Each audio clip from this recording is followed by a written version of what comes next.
Got to ask the obligatory injury question to start. So, anything new on Tucker or Jake? No, same status for both. Okay. So, with that said, then just the last week since you played, you talked about okay, these are things we wanted to do to get better. What would you concentrate on in terms of trying to improve over the last week or so? Yeah, a lot of it was just back to some of the basics. Our positioning defensively, the defensive rebounding piece again. Putting some more emphasis on that. Coming up with maybe new drills to get a new way to go hit a body and things, and then offensively just cleaning up some of our sets and things. For right now with guys in different positions and things. New drills. So do coaches sit up at night thinking of new drills? How do you come about that? Yeah, basically just going back to the staff of like guys, things you did at previous stops or things you've seen on videos or whatever of just getting creative with. He had a whole week to prepare with finals week and things, so we didn't want to kind of do the same stuff we've done for the last 6 months. Was come up with a couple of new ideas to keep it fresh this week when you don't have an opponent for a whole week. So I thought it was good. I thought guys had. Truthfully, one of our better weeks for a finals week. I thought our practice were pretty energetic and engaging, and sometimes that can be challenging this week, but the guys did a nice job with it. Without Tucker, you've had two different lineups. Is it going to be matchup-based, you think, moving forward? Is that how you're going to probably work? A little bit. I think most of it, though, will be kind of what you saw the other night for right now, with starting JP at that 3. And then when we do go big, making sure that I want a little more shooting around that big lineup. So when we go big, we'll try to put our better shooting lineup around it. The positioning that you're referencing defensively, is it on ball screen switches, more on boxing out? What are some of the things you really more off the ball type stuff. There's times because we're trying to be pretty aggressive into the ball, trying to be aggressive, blowing up some handoffs and those type of things. But there are times when we get a little stretched and out of position, and it puts us on an island one-on-one. So we want to be able to do both, and that can be tricky sometimes. How do you pressure and provide help? And that's the stuff we worked on the most this week. Paying attention to some of these results. Georgetown had a pretty good week last week. Syracuse and Creighton and Bethune-Cookman just beat South Florida. Have you looked at some of the results out there and maybe some of the games that could end up being sleeper games for you down the road? Yeah, I mean, we pay attention to that stuff, and Mess is great at making sure we're always up to date on how other teams are doing that either we played or we're playing in the future. But I mean, as a staff, we thought that Georgetown win has the potential to be a really good win because I think they're pretty talented, and you certainly saw that on display this week from them as they're continuing to gel as a team too. Bethune getting a win, all that helps your net in the long run. Do you pay attention to past things like that, not just Georgetown but others, to see, okay, this moves us up a little bit? Yeah, I think the important part is that those things matter, in late February and March. Right now it's just puts you, like we mentioned last week, puts you in position, which you want to be, but you got to continue to win games. I mean, that's ultimately what has to happen. So, and then if you do that, now all those things really become important, and that's where you want to be as you head out of non-conference play. And like I told the guys, like we got one more left, and we need to make sure we take care of business there. But from just a straight net perspective, you put yourself in position. You see any growth the last couple games and just the way your team has reacted and responded with Tucker out? Yeah, that's. I think we've done some nice things. There's certainly been some moments too where you could see, some of the disconnect on offense and things. We've had to keep it fairly simple as guys are trying to learn new roles, new positions during those couple games. So that part made it a little harder, and that's some of the stuff that we were able to do a little more of this week. Are you further along defensively or offensively right now? Defensively. Defensively? Is Yeah. that to be expected? Get a group together like this new? Yeah, maybe. I mean, I guess the teams I've had where we've had a lot of new faces, it's been a little bit of a mixture of both. I think it's whatever the group kind of catches on to quicker. But I feel like this group defensively, they have a pretty good feel for what we're trying to accomplish. Not that they don't offensively, it's just we certainly have longer legs in games where we go 3, 4, 5 minutes that it's not quite as clean and sharp as we would like it to be. Offensively, a little more difficult timing and playing together. Yeah, I would say so. Yeah, there's certainly more parts that got to be in the right spots and things to execute offensively, and how do you best utilize those guys in different spaces, I guess, on the half court especially. When you watch tape of Javon Small when you're deciding to, recruit him, has he done everything that you thought, better areas than you anticipated? And what's his next step? Where's his growth? Because he's been really good. Yeah, I hope he can continue to grow because he's playing at a high level right now. I think the biggest thing for him, he was able to really change his body. He wanted to get a little thinner. He thought it made him a little faster, leaner, and stuff. And I think that's shown up on the floor, the playing floor. I think he's got a little that burst back again, and then. Defensively, I think that's helped him there as well.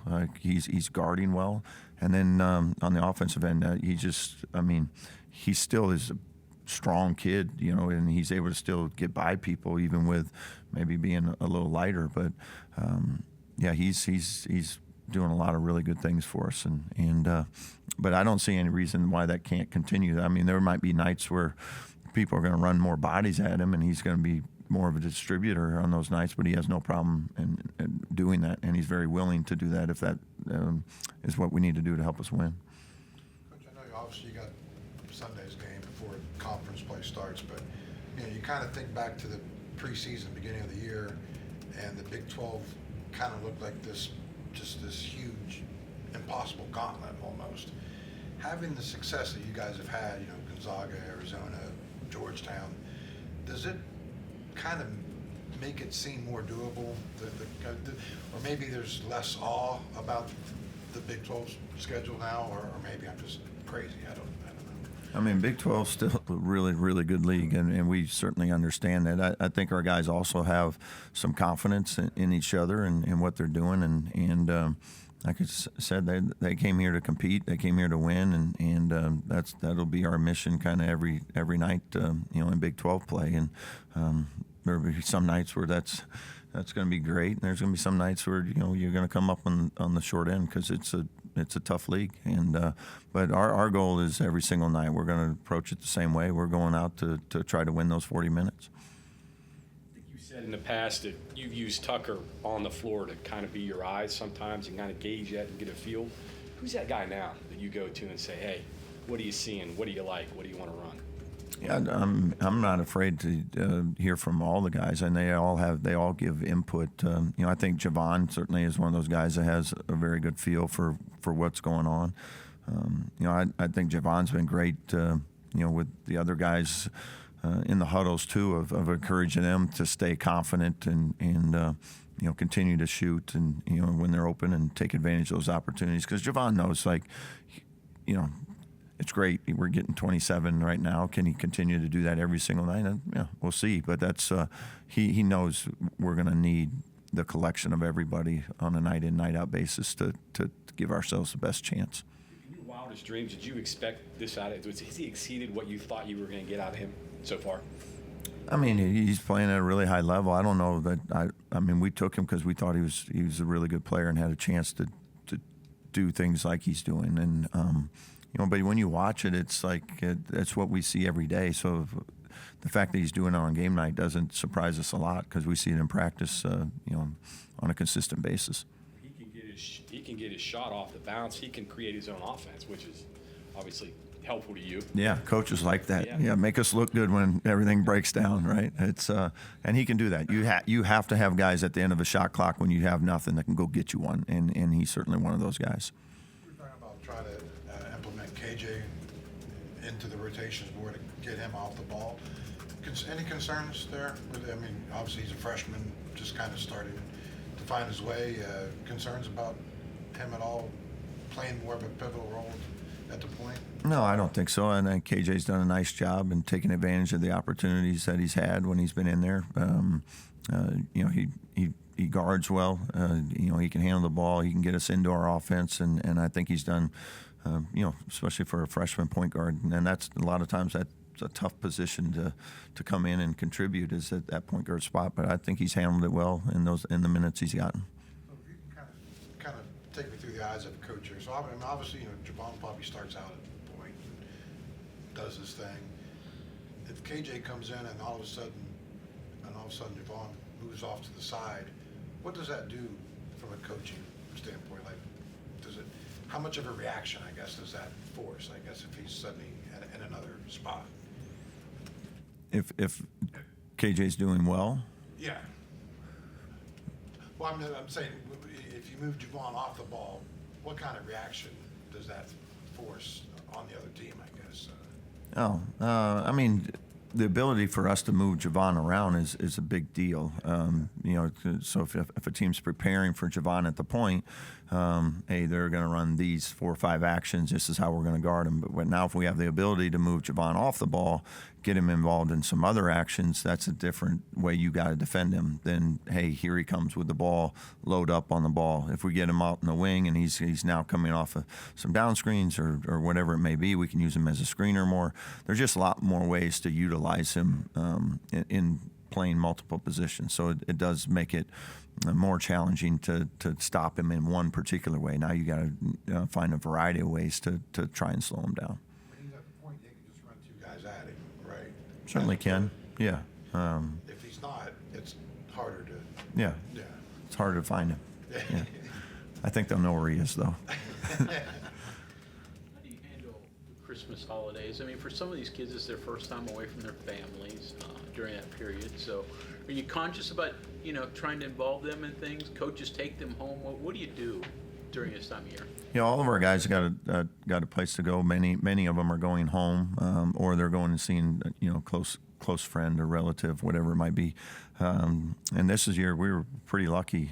We purposely scheduled the afternoon game so that guys could get out after the game for those in driving distance to give them another half a day at home, and then they'll come back on the 27th. So for college basketball, we got a nice break. This is the longest maybe I've been able to give them, and to be home for Christmas Day worked out great. Just with us not playing until the 31st, there's a nice gap in there for the kids to get home. Get you guys healthy too, I guess, or healthier, or fresh. Yeah, Make I mean, right. it's a nice break. You just let your body just heal up a little bit and then get ready for a big stretch run when we get back. Have you been conscious of that? Because you are down a few guys and you don't have a lot of depth. Do you have to be mindful of that? Yeah, we've been pretty careful here in practice the last few days because we are a little shorthanded. So we've had to cut down some of our live, body on body stuff. Just try to protect some guys to get to the break here.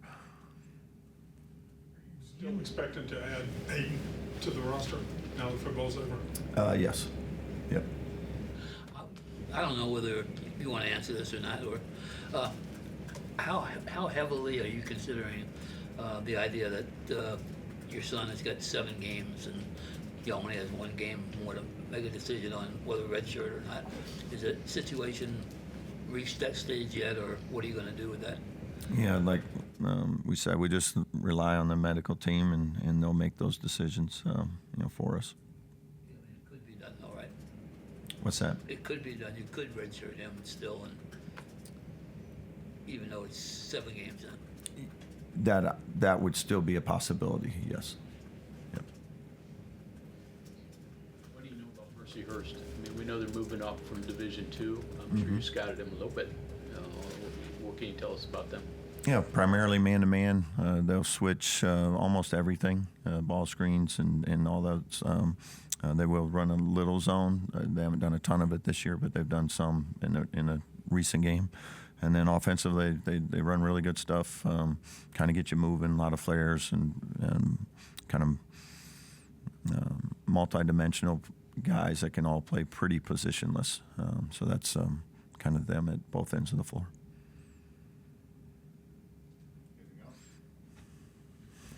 Thank you all.